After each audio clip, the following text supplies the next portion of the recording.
Tässä jaksossa käymme läpi julkisista asiakirjoista, median raporteista ja todistajien lausunnoista kerättyä tietoa. Me emme väitä mitään todeksi, vaan kerromme sen, mitä uutisissa ja raporteissa kerrotaan.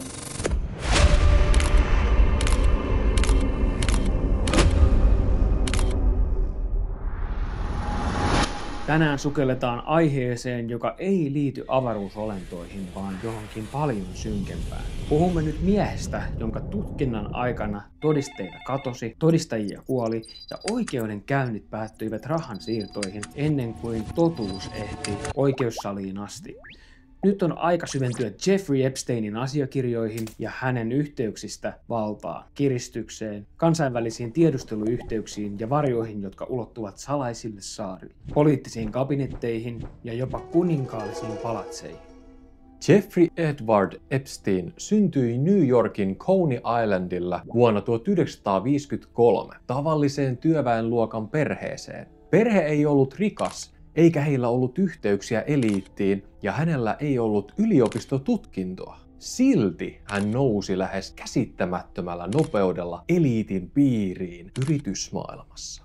Epstein opetti matematiikkaa ja fysiikkaa New Yorkin kaupungissa yksityisessä Dalton School-koulussa 1970-luvulla puolivälissä, vaikka ei itse ollut koskaan valmistunut opettajaksi yliopistosta.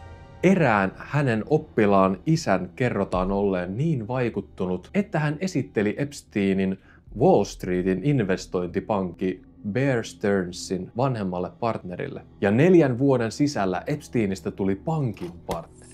Vuoteen 1982 mennessä hän oli perustanut oman yrityksensä.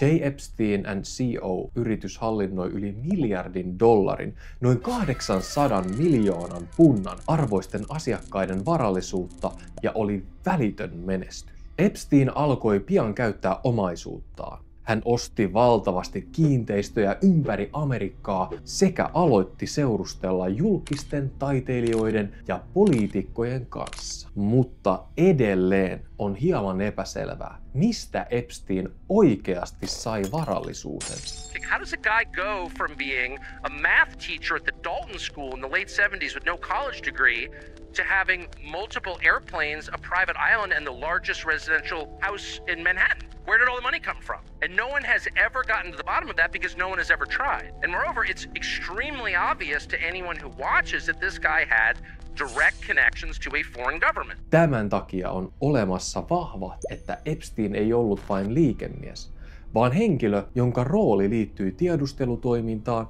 ja kiristysmateriaalin keräämiseen. Epsteinin tarinassa on yksi kohta, jossa kaikki muuttuu. Hetki, jolloin Ghislaine Maxwell astuu hänen elämäänsä. Heidän suhteensa alku sijoittuu myöhäiselle 1980-luvulle ja 1990-luvun alkuun. New Yorkin aikaan, jolloin Epstein liikkuu jo varakkaiden sijoittajien parissa, mutta ei vielä globaalin eliitin sisäpiireissä. Useiden lähteiden mukaan he tapasivat ensimmäisen kerran Epsteinin toimistolla Madison Avenuella, missä Ghislaine vieraili pian sen jälkeen, kun hän oli muuttanut New Yorkiin isänsä Robert Maxwellin kuoleman jälkeen vuonna 1991. Mutta kulisseissa on tämä tarina muuttunut synkempään suuntaan. Epsteinin entinen liikekumppani Steven Hoffenberg on väittänyt, että Robert Maxwell esitteli tyttärensä Epsteinille jo ennen tätä ja että esittely ei ollut So do you think there was an intelligence connection to all of this? Mossad. It was absolutely a Mossad. Do you think I'm wrong about anything I've said? Well, I'm uncomfortable with the intelligent connection. Why?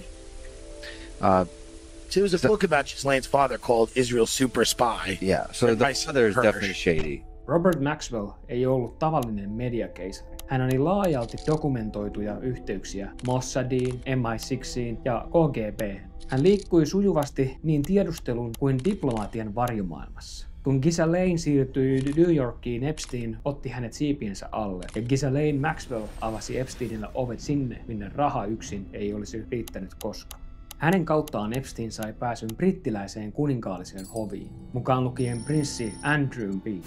Hän pääsi eurooppalaisten aatelissukujen verkostoihin ja sitä myötä myös Jean-Luc Brunelin Elite-mallitoimiston perustajaan Ranskassa. Nämä yhteydet mahdollisti sen, että hänet otettiin mukaan kansainvälisiin piireihin, jossa liikkuivat poliitikot, diplomaatit ja tiedusteluupseerit. Mitä Epsteinin varallisuuteen tuli, hän oli jo rikas ennen Ghislainea, mutta vasta Ghislainein myötä hänen nousunsa muuttui jyrkäksi ja hänen ympärilleen alkoi kerääntyä globaaleja vallankäyttäjiä, joilla oli sekä vaikutusvaltaa että naruja mistä vedellä.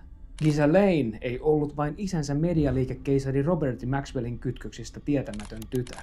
Hän oli henkilö, joka liikkui samoissa verkostoissa kuin isänsä ja jonka yhteydet avasivat Epsteinille ovia, joihin tavallinen liikemies ei olisi koskaan päässyt. Hän oli rekrytoija, logistiikan järjestelijä, vallankäytön suojamuuri ja Epstein-sfäärin sisäpiiriläinen, jota oikeudenkäyntidokumentit kuvasivat suoraksi osallistujaksi Epsteinin rikosverkostossa. Vuonna 2022 Ghislaine pidätettiin ja tuomittiin. Ghislaine Maxwell sai tuolloin 20 vuoden vankeusrangaistuksen osallisuudesta rikosvyyhtiin. Epsteinin ja Ghislainen tapaaminen, oli se sitten Robert Maxwellin järjestämä tai New Yorkin seurapiirien orgaaninen kohtaaminen, oli käännekohta, joka muutti Epsteinin tarinan yksittäisestä sijoitusneuvojasta kansainvälisen kompromaattioperaation ytimeksi, jonka rakenne menee näin.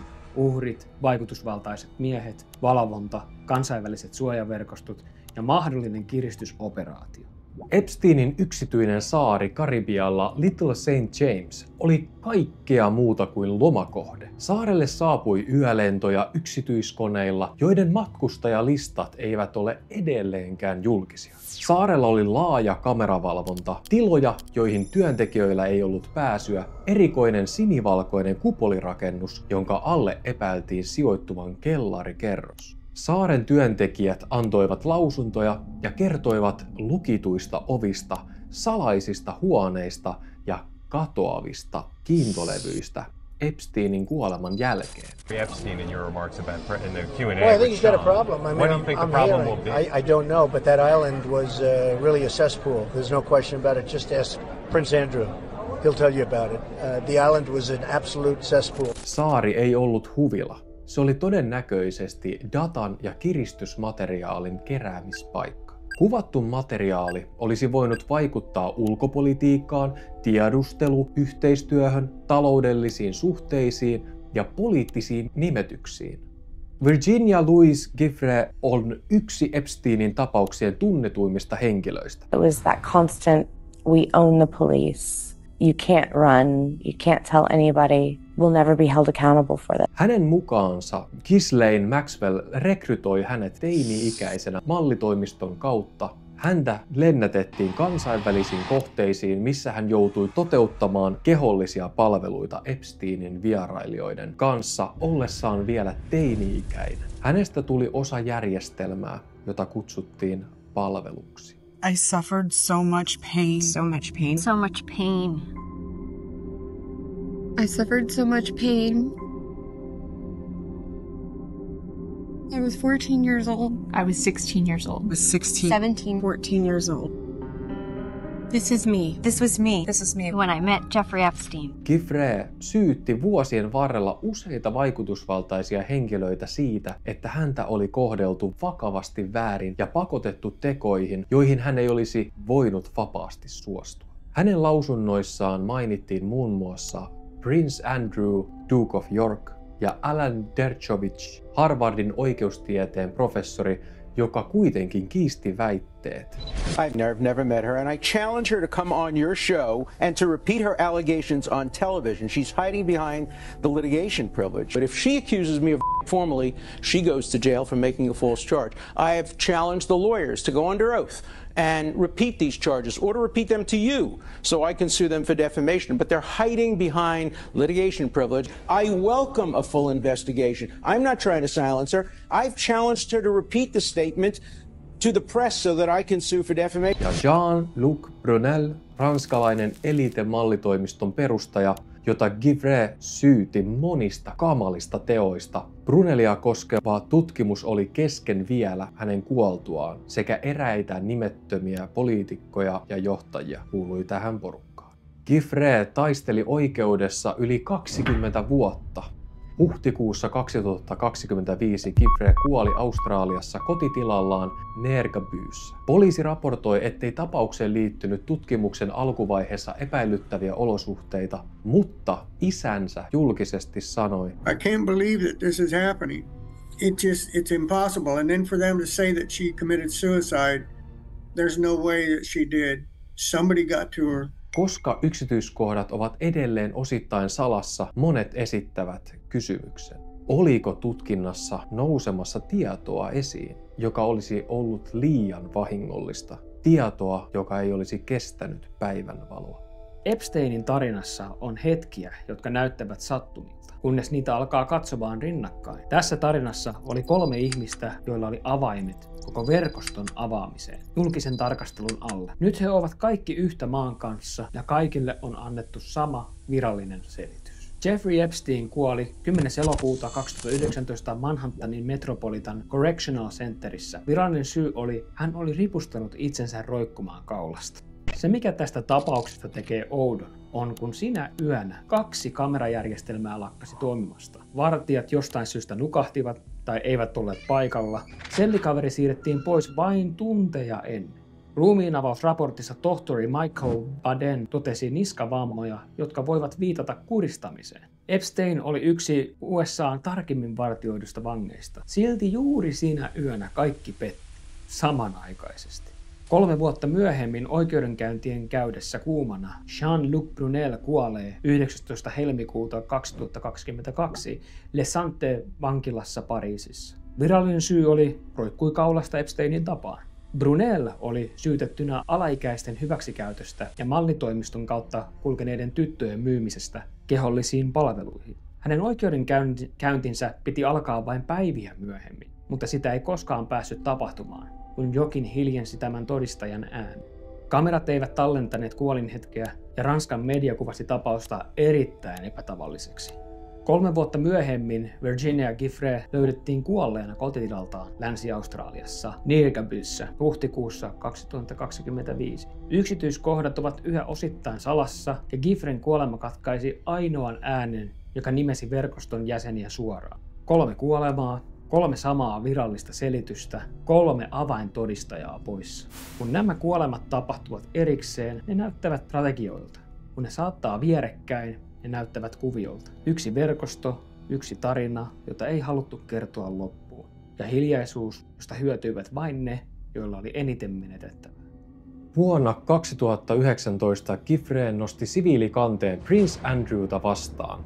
Tapaus päättyi sovintoon helmikuussa 2022. Sovittelusumman arvioidaan olleen jopa 12 miljoonaa puntaa, mukaan lukien osoitettu rahallinen tuki Giffreen hyväntekeväisyystyölle. Oikeudenkäyntiä ei koskaan pidetty. Andrew ei antanut valaehtoista todistusta. Tästä seurasi kuitenkin skandaali, jonka seurauksena 13. tammikuuta 2022 Andrew menetti HRH-tittelin, sotilasarvonsa ja viralliset kuninkaalliset tehtävänsä. Andrewn alamäki ei suotta päättynyt tähän, vaan tänä vuonna 2025 Andrew menetti myös loput julkisista kuninkaallisista oikeuksistaan. Hän on nyt virallisesti vain Andrew Mountbatten Windsor.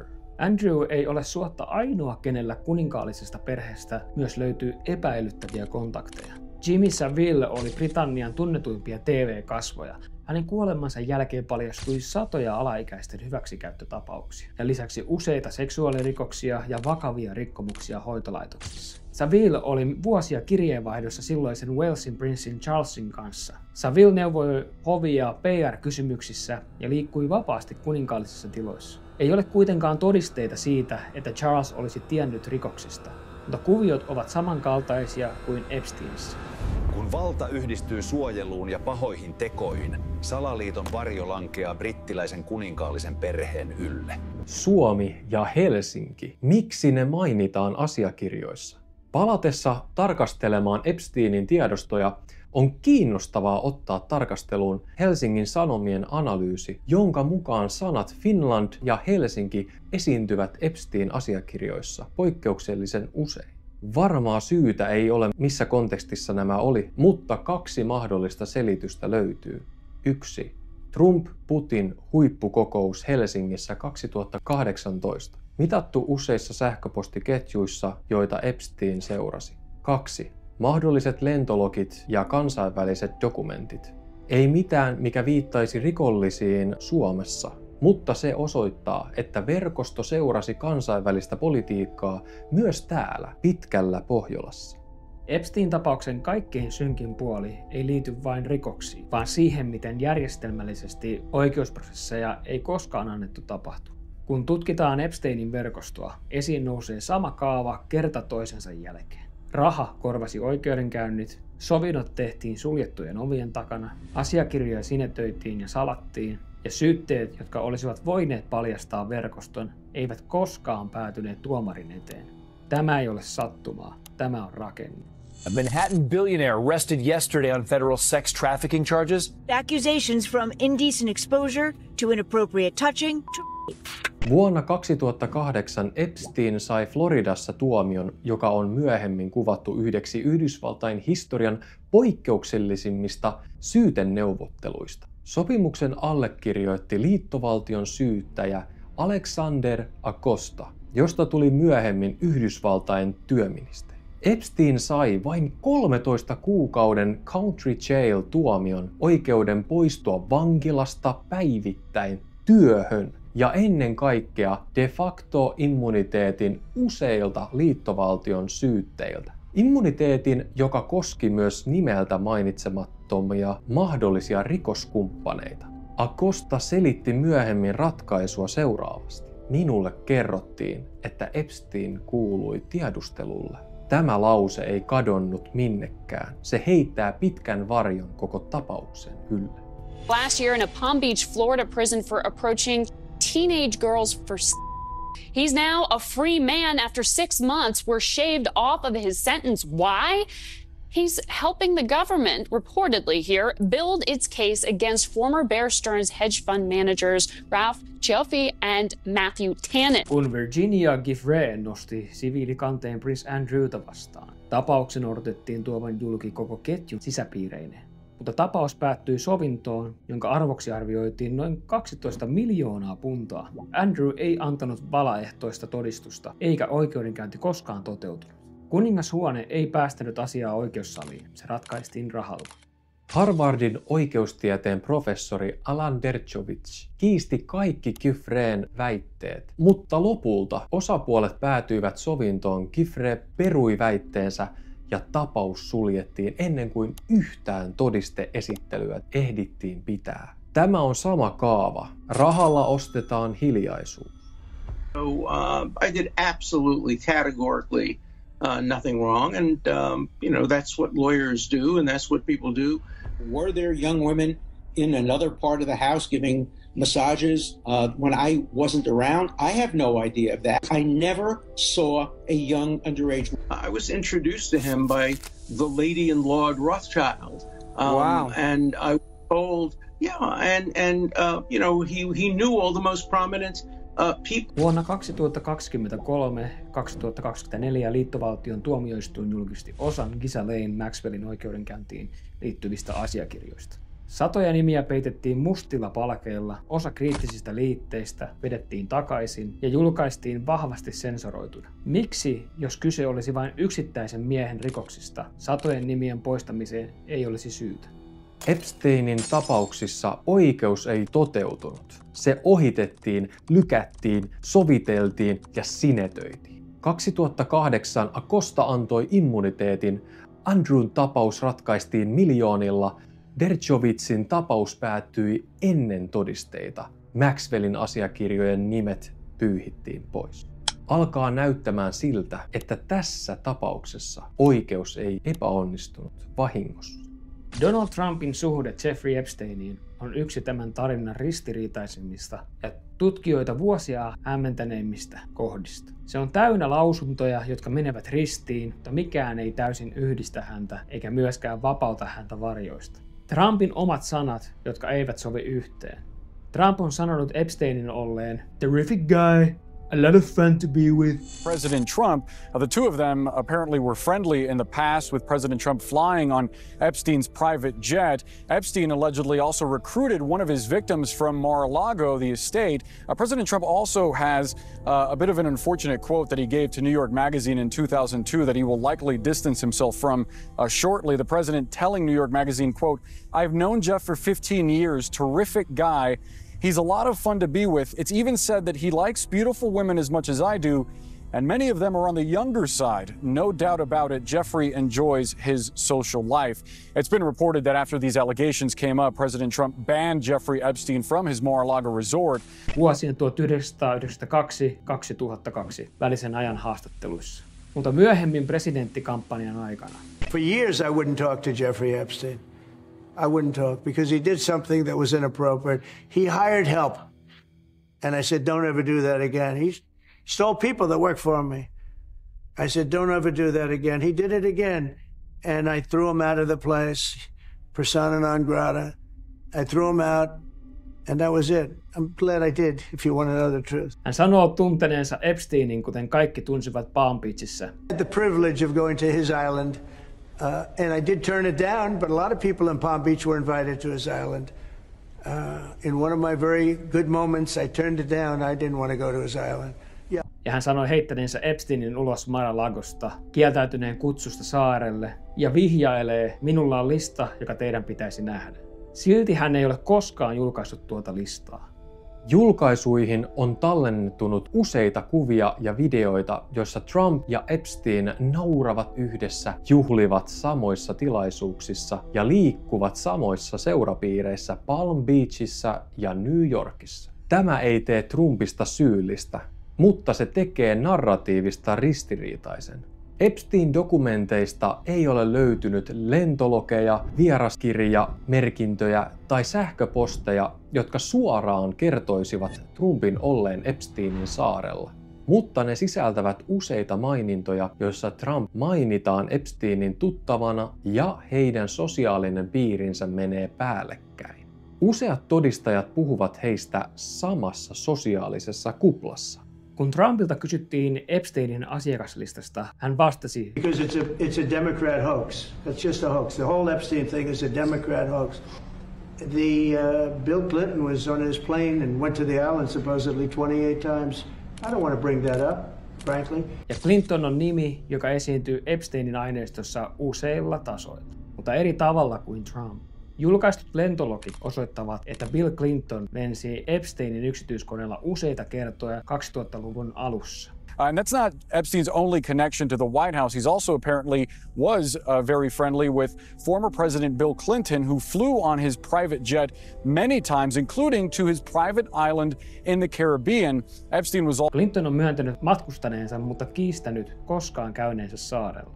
Virginia Giuffre kertoi oikeudellisissa lausunnoissaan nähneensä Clintonin saarella, mutta tästä väitteestä ei ole ulkopuolisia vahvistettuja todisteita. Ei ole esitetty todisteita, että Clinton olisi ollut mukana Epsteinin rikoksissa. Clintonin yhteys Epsteiniin on dokumentoitu, mutta rikoksiin liittyvää näyttöä ei ole esitetty. Ja Clinton on kiistänyt syytökset johdonmukaisesti. Mutta tästä huolimatta Trump ei ole julkaissut omaa väittämäänsä listaa. Are you still talking about Jeffrey Epstein? This guy's been talked about for years. I don't understand why the Jeffrey Epstein case would be of interest to anybody. It's pretty boring stuff. It's sordid, but it's boring. And I don't understand why it keeps going. Hän ei ole avannut yhteystietojaan, eikä hän ole selittänyt, miksi hänen lausuntonsa Epsteinin suhteen vaihtelee. Trump voi olla A. sivullinen, joka liikkui samoissa rikkaitten piireissä. B. uhri, joka halusi etääntyä Epsteinin synkästä maineesta. Tai C. osa verkostoa, jonka roolia ei koskaan tutkittu kunnolla. Tai D. pelaaja, joka käyttää Epsteinin tietoa omiin poliittisiin tarkoituksiinsa. Totuus voi olla yksi näistä tai jotain muuta. Sinä päätät. Viime aikoina esiin on tullut uusi aalto, satoja tuhansia sivuja ja sähköposteja, jotka kongressi ja lehdistö vaativat julkistettaviksi, ja joiden vapauttamista on poliittisesti vastusteltu. Kongressissa on vireillä laki, jonka tavoitteena on pakottaa pakottaa Department of Justice avaamaan kaikki Jeffrey Epsteinin tiedostot yli 20 000 sivun verran. Nays are 427, the nays are 1. 2/3 being in the affirmative, the rules are suspended, the bill is passed, and without objection, the motion to reconsider is laid on the table. Julkisissa mediaraporteissa kerrotaan, että sähköposteissa ja asiakirjoissa mainitaan useita kertoja muun muassa Donald Trump sekä lukuisat muut vaikutusvaltaiset henkilöt. Raporttien mukaan Donald Trump-hallinto on vastustanut voimakkaasti tiedostojen julkistamista, jarruttanut hyväksyntää äänestyksessä. Mihin on kadonnut Trumpin kiivas halu julkistaa tiedostot, mitä hän on niin kovaa oman presidenttikampanjansa alussa lupaillut tekevänsä? Just very strange for a lot of people that the list of clients that went to the island has not been made public. Yeah, it's very interesting, isn't it? Probably will be, by the way. Probably. So if you're able to, you'll be... Yeah, I'd certainly take a look at it. Samalla uutisissa on spekuloitu, että Ghislaine Maxwell nauttii vankilaolosuhteista, joita jotkut pitävät liian hyvinä vangille, joka on syyllistynyt niin rajuihin rikoksiin. More outrage building among Jeffrey Epstein's victims as we learn that his convicted co-conspirator, Ghislaine Maxwell, is reportedly seeking a commuting of her sentence from President Trump. That's according to a whistleblower who also gave House Democrats details about how Maxwell's move from federal prison to a prison camp has come with some extraordinary perks. To overturn her conviction, that means her only chance at getting out of prison is a pardon from you. Is that something you're... Who are we talking about? Ghislaine Maxwell. You know, I haven't heard the name in so long. I can say this, that I'd have to take a look at it. I would have to take a look. Did they reject that? She wanted to appeal her conviction. And what happened? She has been receiving basically club fed or Trump hotel style treatment, concierge style treatment. She's had meals delivered to her cell, basically room service in prison. She gets to use the exercise facilities whenever she wants. She's got special arrangements where she's working with the warden to send materials to her defense team. I see. Well, I'll take a look at it. I will speak to the DOJ. I wouldn't consider it or not consider. I don't know anything about it. So, but I will speak to the DOJ. I didn't know they rejected it. I didn't know she was even asking for it, Frank. Tämä lisää keskustelua. Voisiko hänellä olla kiristysohjelma hallussa? Tänä vuonna 2025 Ghislaine Maxwell on vedonnut Yhdysvaltain presidenttiin Donald Trumpiin saadakseen lievennyksen 20 vuoden tuomioon. Trump ei ole vastannut pyyntöön julkisesti, kysymys silti leijuu ilmassa. Jos Ghislaine tietää jotain, mitä muut eivät, kenellä on silloin valta ja kenellä on pelko? Jää nähtäväksi, mitä vielä tämä ratkaisematon tarina antaa, vai jääkö tämä viimeiseksi käänteeksi verkostotarinassa. Epsteinin verkosto on ikkuna siihen, miten valta todellisuudessa toimii. Have you ever socialized with Donald Trump in the presence of females under the age of 18? Though I'd like to answer that question, at least today, I'm going to have to assert my 5th, 6th, and 14th Amendment rights, sir. Tiedustelu, kiristys, diplomatia, raha ja vaikeneminen. Epstein, Maxwell, Brunei, Giffre, Trump, Andrew, Dershowitz, CIA, Mossad, kuninkaallinen hovi ja niin valtavasti kaikkia muitakin. He kaikki ovat osa suurempaa palapeliä. Tapaus, joka jättää paljon kysymysmerkkejä, mutta niin kuin vanha kansa sanoo, ei savua ilman tulta. Kommentoi alle, mitä mieltä sinä olet, ja kerro meille, mitä tykkäsit jaksosta. Ja onks tää ihan ufo-juttui? Tai onks tässä jotain toden perää? Kiitos kun katsoit. Nähdään seuraavalla videolla. Onko nyt tää se kabaali, mistä puhutaan? Niin, onko tää se kabaali?